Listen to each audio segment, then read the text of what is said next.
بسم اللہ الرحمن الرحیم۔ ناظرین السلام علیکم۔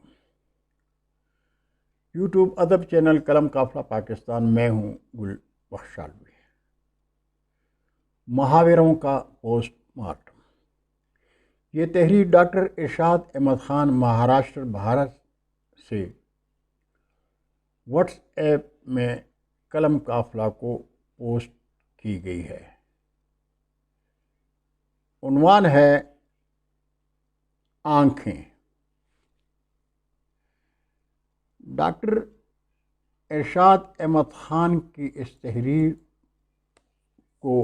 یہ تحریر مجھے پسند آئی اور ان سے رابطے کی کوشش کی کہ اگر اجازت ہو تو میں اسے یوٹیوب چینل پہ چلا دوں، لیکن رابطہ نہیں ہو سکا اور ان کی اجازت کے بغیر میں ان کی تحریر آپ کے حضور پیش کر رہا ہوں ایک خوبصورت ویڈیو کے ساتھ۔ اگر ڈاکٹر صاحب کو کوئی اعتراض ہوگا تو اس کو ڈیلیٹ کر دیں گے۔ آنکھیں۔ آنکھیں قدرت کا گراں مایہ انعام، مگر شاعروں کے لیے تشبیہ کا پیغام۔ غزالی آنکھیں، شربتی آنکھیں، جھیل سی آنکھیں، شرابی آنکھیں، سوتی آنکھیں، جاگتی آنکھیں، خاموش آنکھیں، بولتی آنکھیں، چھلکتی آنکھیں، نیم بار آنکھیں، نرگسی آنکھیں اور مے کے پیالے وغیرہ وغیرہ۔ عجیب بات ہے، دونوں آنکھیں ساتھ ہوتی ہیں لیکن تاعمر ایک دوسرے کو نہیں دیکھ سکتی، مگر دونوں مل کر کیا سب کو، کیا جگ کو، بلکہ یہ بند ہو کر رب کو بھی دیکھ لیتی ہیں۔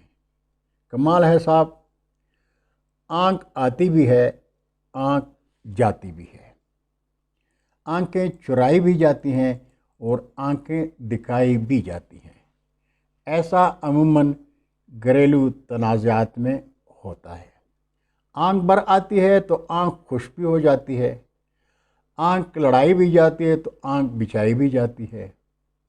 یہ کار دشوار شاعر قسم کے لوگ سر انجام دیتے ہیں یا قرضدار؟ یہ کار دشوار شاطر قسم کے لوگ سر انجام دیتے ہیں یا قرضدار؟ آنکھوں سے کاجل چرانے کا فریضہ بھی انجام دیا جاتا ہے۔ آنکھ حد نظر دیکھ سکتی ہے، مگر صاحب انیس نے تو کمال ہی کر دیا۔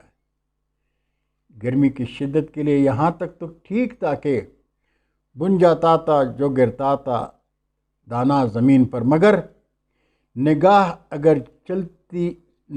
اگر چلچلاتی دھوپ میں کہیں راہ میں رک گئی تو سو آبرے پڑ جائیں پائے نگاہ میں۔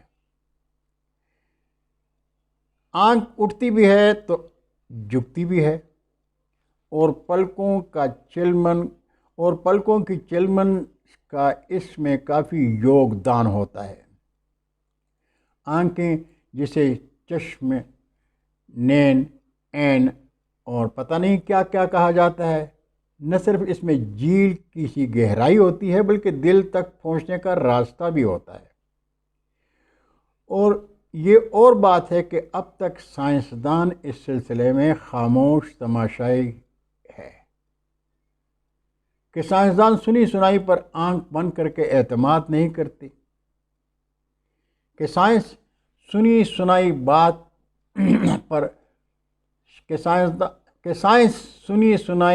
پر آنکھ بند کر کے اعتماد نہیں کرتی، محبوب لبوں کو چھٹی دے کر آنکھوں ہی آنکھوں میں بات کر لیتے ہیں۔ بعض کائیاں کن اکیوں سے بھی تاکتے ہیں۔ زندگی کا سفر آنکھ کھلنے سے آنکھ لگنے تک سمجھا جاتا ہے، مگر دوران سفر آنکھیں لڑ بھی جاتی ہیں اور بعض اوقات اس لڑائی میں آنکھوں میں جڑی لگ جاتی ہے۔ دنیا سے بے رغبتی اتنی بڑھ جاتی ہے کہ وہ ایک آنکھ نہیں باتی۔ آنکھوں تلے اندھیرا چھانا، آنکھوں سے نیند کا اڑ جانا اور پے انتظار آنکھوں سے راہ تکتے رہنا، انتہا یہ پترا جانا جیسے پترا جانا جیسے عارضے لاحق ہو جاتے ہیں، ویسے آنکھ بند ہونے سے بہت سی بلائیں ٹل بھی جاتی ہیں، مگر نئی بلائیں سر اٹھاتی ہیں۔ جہاں صاحب ثروت کی آنکھ بند ہوتی ہے، وارثین کی آنکھیں کھل جاتی ہیں۔ جو مرحوم کو ایک آنکھ نہ باتے تھے، وہ ان کے وارثین کی آنکھوں کا تارا بن جاتے ہیں۔ وہ گھر میں سین لگا کر اہل خانہ کو آپس میں جو تم پیزار پر آمادہ کر دیتے ہیں۔ ایسے موقع پر آپ اپنی آنکھیں کھلی رکھیں۔ تو صاحب ہم بڑے سادہ لوگ ہیں، چکنی چپڑی باتوں پر آنکھ بند کر کے اعتماد کرتے ہیں، حتیٰ یہ کہ خوابوں کے جزیرے میں آنکھ بند کر کے کھود جاتے ہیں پورے 5 سال کے لیے۔ پھر آنکھوں سے برستی جڑی کو کون دیکھتا ہے؟ اگر حاکم وقت سے آنکھ میں آنکھ ڈال کر بات کریں تو مختلف ایجنسیوں کے دعوے آپ کی نیند اڑانے کے لیے کافی ہیں۔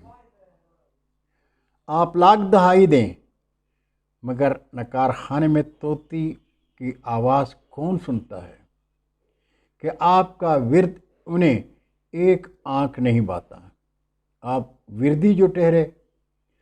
اردو شعراء کے لیے محبوب کی آنکھیں سب کچھ ہیں، بلکہ ایک صاحب نے تو باقاعدہ اعلان کر دیا کہ تیری آنکھوں کے سوا دنیا میں رکھا کیا ہے۔ اب صاحب وہ دنیا میں صرف محبوب کی آنکھوں کے روشن کرنے کو آئے تھے، تو ہم کیا کر سکتے ہیں؟ کچھ تو محبوب کی آنکھوں میں مہکتی خوشبو تک دیکھ لیتے ہیں۔ میر صاحب کو نیم باز آنکھوں میں شراب کی سی مستی نظر آتی تھی۔ کچھ منچلے آنکھوں میں بات کرنے کے قائل ہیں، یہ غالباً محتاط عشاق کی قسم ہے۔ کچھ کنکیوں سے گورنے کے یہ بزدلیر عشاق ہوتے ہیں، کچھ کنکیوں سے گورتے ہیں، یہ بزدلیر عشاق ہوتے ہیں، کچھ آنکھیں بند کے وصال کے مزے لیتی ہیں، یہ ماہرین ٹیلی پیتھی ہوتے ہیں۔ دنیا رنگ رنگیلی بابا، اقبال کو شکایت رہی کہ آنکھ جو کچھ دیکھتی ہے لب پہ آ نہیں سکتا۔ گویا اقبال نے وہ بھی دیکھا جو وہ بیان نہیں کر سکتے، لہٰذا یہ کام وہ خود نہ کر سکے، اس لیے خدا کو کہہ گئے، دیکھا ہے جو میں نے اوروں کو بھی دکھلا دے، دیکھا ہے جو میں نے اوروں کو بھی دکھلا دے۔ یہ آنکھ کے متعلق ڈاکٹر ارشاد احمد خان کی خوبصورت تحریر تھی جو آپ کے حضور پیش کی۔ امید ہے آپ کو پسند آئے گی۔ ناظرین، اگر آپ کو قلم قافلہ اردو ادب چینل کا یہ سلسلہ پسند ہے، اور امید ہے کہ پسند آ رہا ہوگا، تو آپ سے درخواست گزار ہوں کہ قلم قافلہ ادب چینل کو سبسکرائب کر کے دوستوں کے ساتھ شیئر کریں، لیکن چینل کی گھنٹی بجانا مت بھولیے گا۔ اللہ حافظ۔ اردو ادب زندہ باد۔